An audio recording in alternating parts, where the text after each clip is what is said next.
Oke, yang kedua adalah WISA.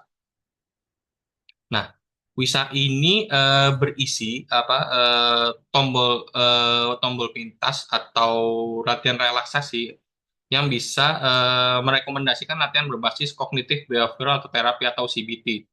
Nah, di dalam aplikasi ini WISA ini dapat memberikan rekomendasi mindfulness kita seperti apa, semisal anxiety, atau kita memiliki gangguan tidur, work stress atau gangguan sedang ada masalah hubungan atau tidur gitu, itu bisa terdeteksi melalui aplikasi ini gitu. Nah, gimana sih bisa ini bisa tahu nih kita ada masalah seperti apa gitu. Nah, di dalamnya Wisa ini yaitu berisi chatbot AI yang berisi memberikan latihan psikologi berbasis terapi yang berperilaku kognitif, dan jika pengguna ingin berbicara dengan profesional itu ada opsi untuk konsultasi dengan manusia. Nah, ini untuk chatbot ini adalah eh, konsep awal ketika kita tuh pengen tahu nih apa sih yang sedang saya alami gitu. Nah, si chatbot AI ini nanti akan memberikan rekomendasi atau memberikan kabar-kabar gitu, seperti seperti ketika kita berbicara dengan seseorang gitu. Oke, yang ketiga adalah Hyper. Nah, apa sih Hyper itu? Hyper adalah dari sisi dashboardnya atau aplikasi ini adalah berfungsi sebagai menganalisis pola suasana hati dan memberikan rekomendasi berdasarkan data pengguna dengan grafik sederhana yang menunjukkan perubahan mood pengguna dalam beberapa hari terakhir. Nah, di aplikasi Hyper ini adalah mendeteksi gimana kita eh, menunjukkan grafik gimana tuh perubahan mood kita dalam kehidupan sehari-hari. Nah, di aplikasi Uber ini nanti akan saya jelaskan untuk teknologinya seperti apa. Bisa mendeteksi perubahan-perubahan mood yang sering kita alami setiap hari gitu. Mulai dari sisi emosional atau gangguan pikiran gitu, itu bisa dideteksi. Nah, di sini fitur-fiturnya adalah ada mood dan progress tracker. Nah, di tampilan ini adalah menampilkan tren suasana hati mingguan, bulanan, dan memberikan analisis tentang faktor yang memengaruhi mood pengguna. Nah, di sini ini adalah tampilan gimana kita eh, sedang merencanakan atau memprogres tampilan mood kita seperti apa. Nah, mungkin bisa dari one check-in atau bisa dari sekali kita menggunakan aplikasi ini kita bisa dari situ kita gangguannya setiap 5 menit atau dan rekomendasinya untuk pengguna yang supaya terhindar dari ini adalah 3 hari sekali, 3 hari atau 3 hari seminggu gitu untuk meditasinya.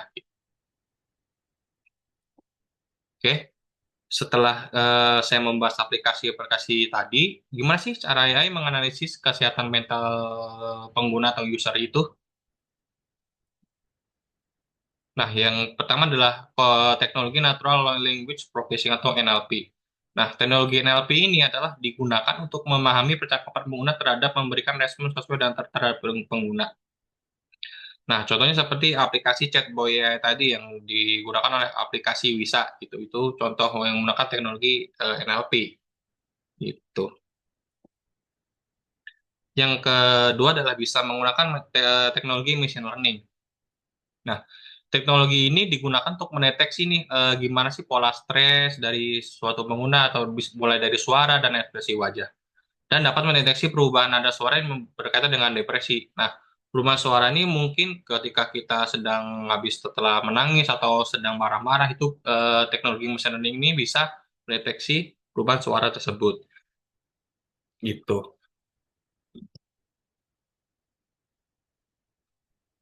Nah, yang ketiga adalah wearable teknologi. Hampir sama dengan teknologi NLP sebelumnya, cuman teknologi ini lebih berfokus untuk memantau kesehatan mental seperti sensor denyut jantung atau pola tidur.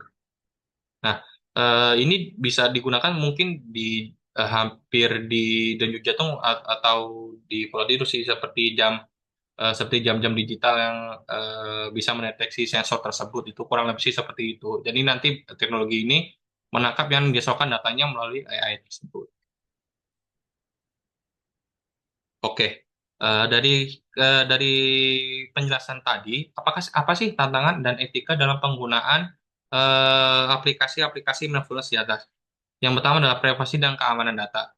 Nah, eh, dari sini adalah tantangan kita adalah enkripsi dan data dan kebijakan privasi yang transparan dan menerapkan regulasi ketat seperti GDPR untuk melindungi informasi pengguna. Nah, maksud di sini adalah kita tuh dari aplikasi ini harus bisa nih mengenkripsi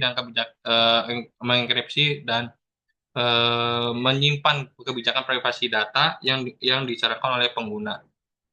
Itu yang menjadi fokus utama dalam penggunaan aplikasi ini. Nah, yang kedua adalah ketergantungan terhadap teknologi.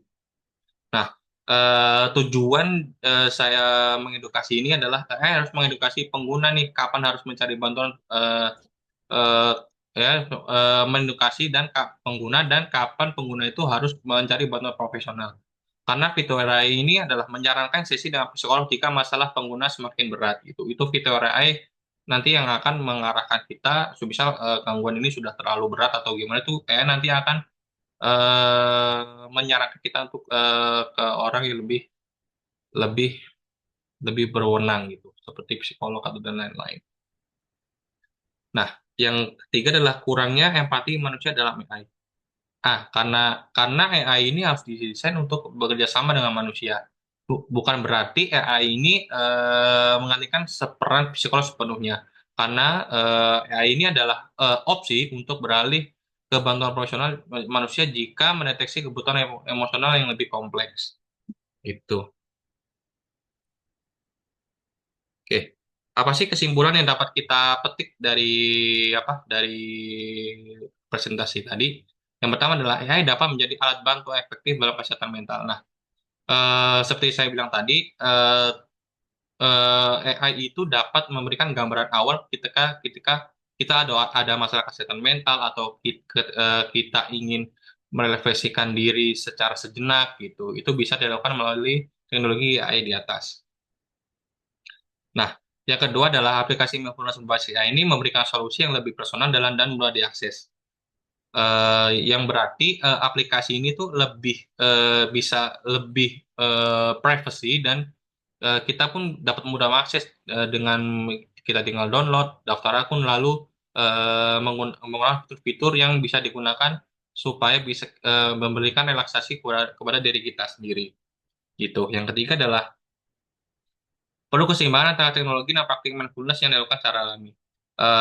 Seperti seperti yang saya katakan sebelumnya. Jadi harus ada keseimbangan antara teknologi ini dengan praktik mindfulness sendiri yang dilakukan oleh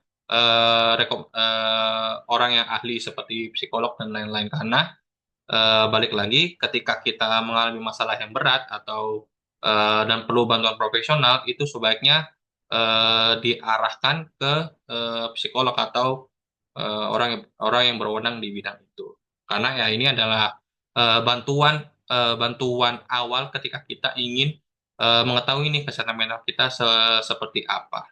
Gitu. Oke, untuk dari kita hari ini adalah saat ini dengan pengembangan teknologi, AI dalam kesehatan mental telah membuka peluang baru nih untuk membantu kita mengelola stres, kecemasan, dan kesejahteraan emosional seperti dengan lebih mudah. Nah, aplikasi mindfulness seperti AI seperti Headspace, Wisa, dan Yopri ini adalah menawarkan berbagai teknik meditasi, terapi terapi berbasis CBT, serta rekomendasi personal yang dapat membantu meningkatkan kesehatan mental. Namun perlu diingat, seperti saya bilang sebelumnya, bahwa AI ini bukanlah pengganti interaksi manusia. Kesehatan mental yang optimal dapat dicapai dengan pendekatan yang seimbang, yaitu menggabungkan teknologi dengan praktik kesehatan mental lainnya, seperti olahraga, interaksi sosial, dan bantuan profesional jika diperlukan. Itu. Oke, terima kasih atas presentasinya. Mohon maaf jika ada salah kata. Eh, Berikut adalah beberapa referensi yang saya ambil dari beberapa eh, beberapa eh, referensi jurnal dan buku yang berkaitan dengan terapi AI ini. Itu. Sekian dari presentasi saya. Mohon maaf apabila ada salah kata. Wassalamualaikum warahmatullahi wabarakatuh.